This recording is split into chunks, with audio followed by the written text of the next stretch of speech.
cumprimento a igreja com a paz do Senhor. Amém.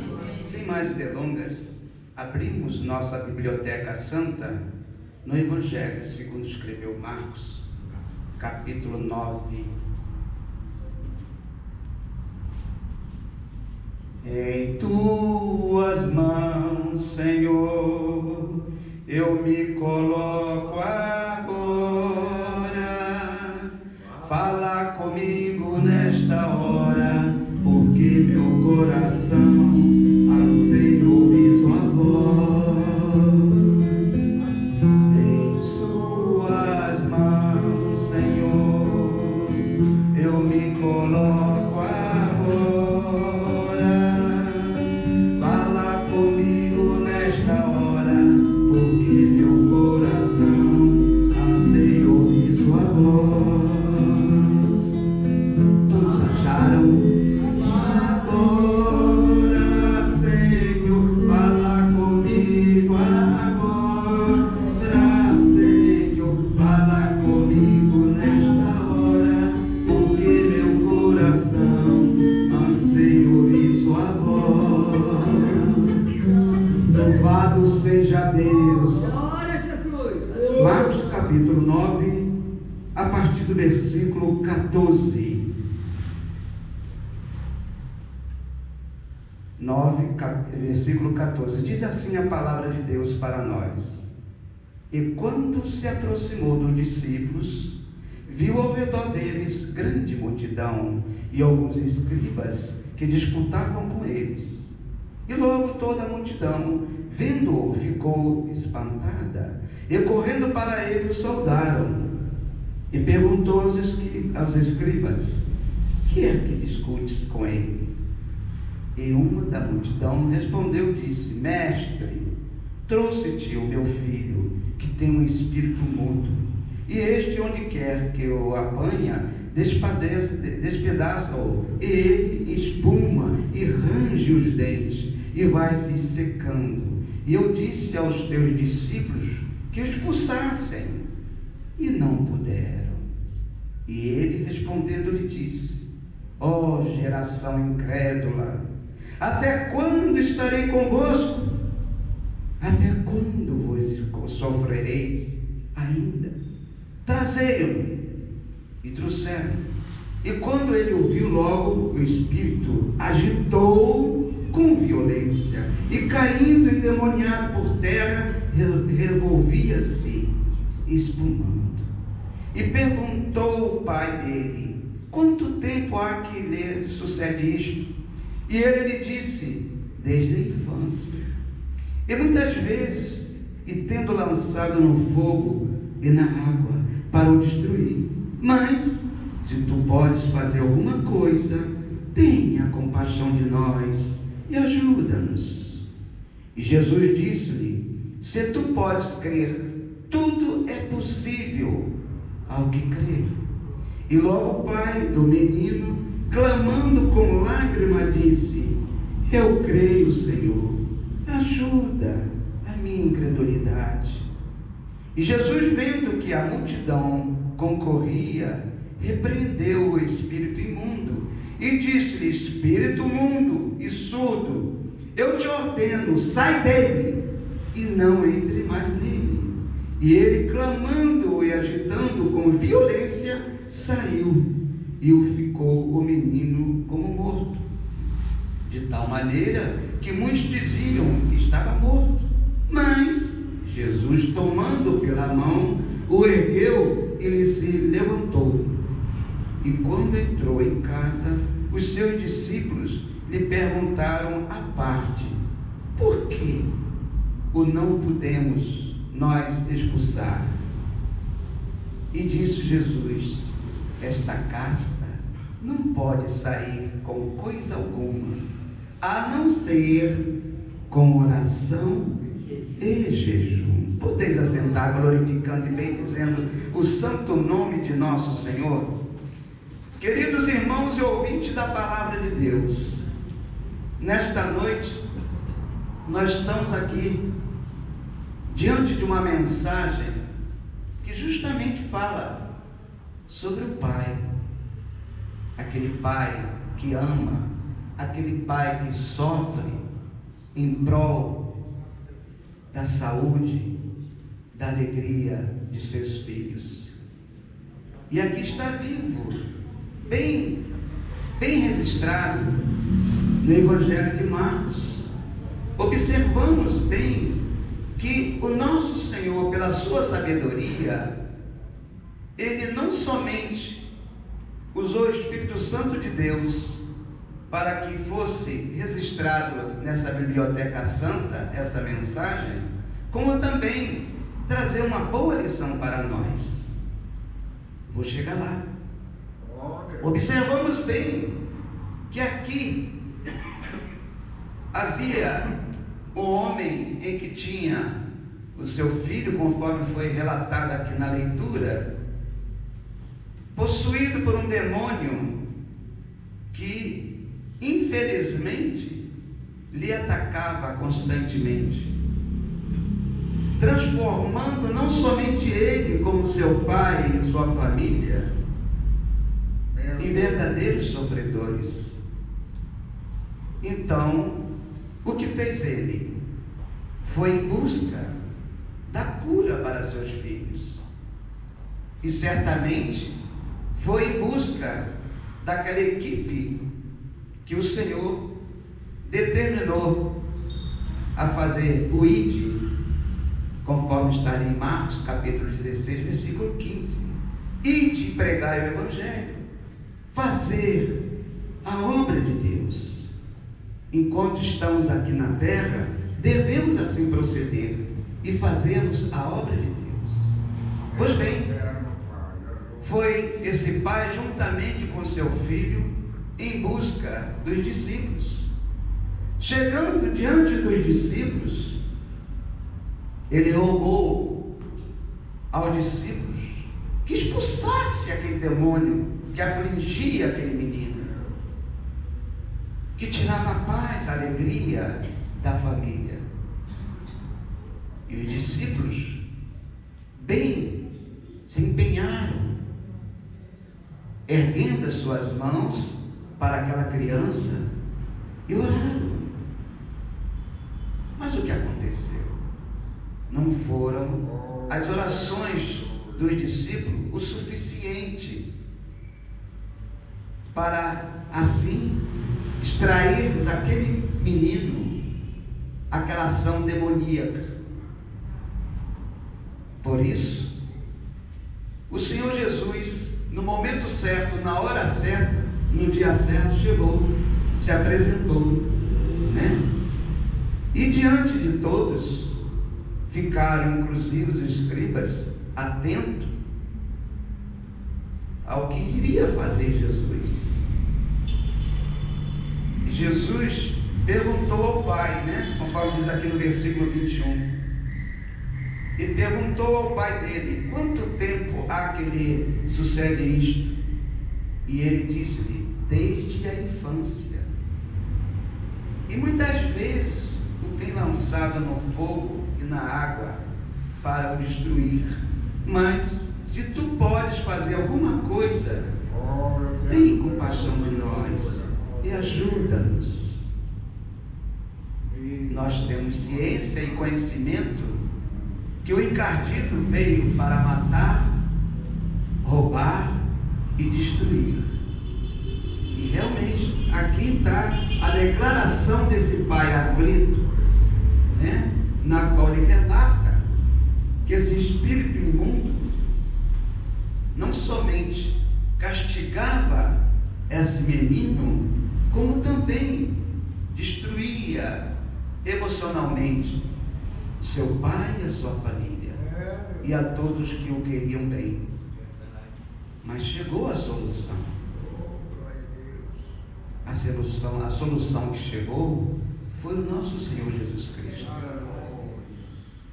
que vive e reina para sempre. E o que fez? E Jesus disse-lhe: se tu podes crer tudo, tudo é possível ao que crer. E logo o pai do menino, clamando com lágrimas, disse-lhe: eu creio, Senhor, ajuda a minha incredulidade. Glória a Deus. Observaram a declaração que fez esse pai? Oh, Deus maravilhoso. Esse pai declarou ao nosso Senhor a sua incredulidade. O que faz com que nós venhamos nesta noite aprender que quando nós façamos o nosso arrependimento, mostrando ao nosso Pai a nossa incredulidade, Deus não nos vira as costas, pelo contrário, Ele estende a mão. Assim como diz a palavra de Deus: vinde a mim, todos vós que estáis cansados e oprimidos, eu vos aliviarei. E assim, Jesus foi, e aqui diz, no versículo 24, e logo o pai do menino, clamando com lágrimas, disse: eu creio, Senhor, ajuda a minha incredulidade. E Jesus, vendo que a multidão concorria, repreendeu o espírito imundo, dizendo-lhe: espírito mudo e surdo, eu te ordeno, sai dele e não entre mais nele. Aí está a palavra de autoridade, aí está a palavra de poder, na qual ele, clamando e agitando com violência, saiu e ficou o menino como morto, de tal maneira que muitos diziam que estava morto. Mas Jesus, tomando pela mão, o ergueu e ele se levantou. Então, observamos que toda a palavra de Deus tem para nós um legado e um ensinamento. Qual é o ensinamento que a palavra de Deus nesta noite traz para nós? Está aqui no versículo 28. E quando entrou em casa, os seus discípulos lhe perguntaram à parte: por que o não podemos nós expulsar?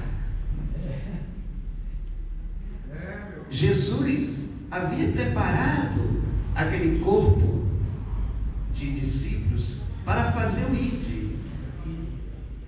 E até eles se maravilharam-se, porque na jornada em que eles saíram a cumprir a missão que Deus lhes determinou, fizeram muitos milagres, muitas curas, e eles voltaram, maravilhados.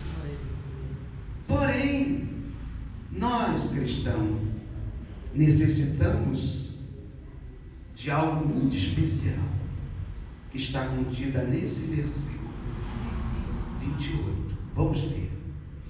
E quando entrou em casa, os seus discípulos lhe perguntaram à parte: por que o não podemos expulsar? E disse-lhe Jesus: esta casta não pode sair com coisa alguma, a não ser com oração e jejum. A mensagem da palavra de Deus é algo muito simples. Basta somente nós refletirmos e absorvermos. Quando tenho oportunidade de estar aqui no santuário e ter oportunidade de falar, sempre falo sobre o Pix do cristão, que é a oração. A oração transformou a vida da irmã que veio aqui dar seu testemunho. Obviamente, a igreja entrou em jejum. O jejum e a oração é fundamental na vida do cristão. Convido a amada igreja a nós entrarmos em jejum e oração. Se aproxima-se a festividade da igreja, dia 23 de agosto, não é isso, meu pastor? Dia 23 de agosto é a festividade da nossa igreja. A A igreja quer ver cura aqui nesse tempo? A igreja quer ver milagre aqui nesse tempo? Pois verá, se nós assim unidos entraremos em jejum, se nós unidos passarmos a orar, a clamar ao nosso Deus em prol de nossas vidas e daqueles aflitos que necessitam de oração, aqueles aflitos que ainda não conhecem o poder da palavra de Deus, aqueles que têm a sua família que ainda não está sobre a sombra do onipotente. Inclusive eu oro para que tenha a minha fé. Até hoje comentei com o nosso pastor João que o meu maior sonho é estar aqui atrás deste microfone e poder dizer para a amada igreja: eu e a minha casa servimos ao Senhor. Esse é meu sonho, que dentro em breve rogo a Deus assim o fazer. Então, igreja, fica esta mensagem para nós nesta noite, que devemos não somente praticarmos a oração, como também jejuarmos. Ah, irmão, eu tomo remédio, eu não posso jejuar. Perfeito. Nosso Pai não quer sacrifício que não seja pautado na segurança. Façamos o jejum de forma que assim podemos honrar e cumprir. Por quê? O nosso Deus tudo vê, o nosso Deus tudo sabe. Ele sonda-nos e nos conhece. Antes até mesmo de eu abrir a boca atrás deste microfone, ele já sabe o que eu vou falar. Certamente, nós como servos de Deus, pautamos na prudência, para que assim possa ser nós aqui e aquele que tem a oportunidade ser instrumento de Deus. Mas para que nós possamos ser instrumento de Deus, é necessário que nós venhamos estar conectados, venhamos estar em atitude, em relacionamento, conforme nesta noite já foi amplamente falado. Quer receber bênção? Busca conhecimento. Venha à escola bíblica dominical. Venha aos cultos de doutrina. É Deus falando conosco. Nós somos instrumentos de Deus. Não somos nós que assim o fazemos por vontade própria, mas sim sermos nós usados como instrumento do Pai. Amém? Rogo à nossa igreja que venhamos todos nós unidos, enganjarmos em jejum e oração, para que tenhamos no dia 23 mais um culto inesquecível, mais um culto em que foi registrado um milagre, mais um culto que foi registrado uma bênção. Cabe a cada um de nós cumprirmos esse legado. Eu assim agradeço a minha rica oportunidade, em nome de Jesus. Rogo à igreja que continue orando por esse humilde servo, porque quanto mais nós procuramos fazer a vontade do Pai, mais o encardido tenta botar obstáculo no nosso caminho. Encardido, para quem ainda não conhece, é o que eu chamo, é o Satanás, é o diabo. Eu chamo ele de encardido, porque só se levanta para cair. Amém? Eu agradeço a minha rica oportunidade.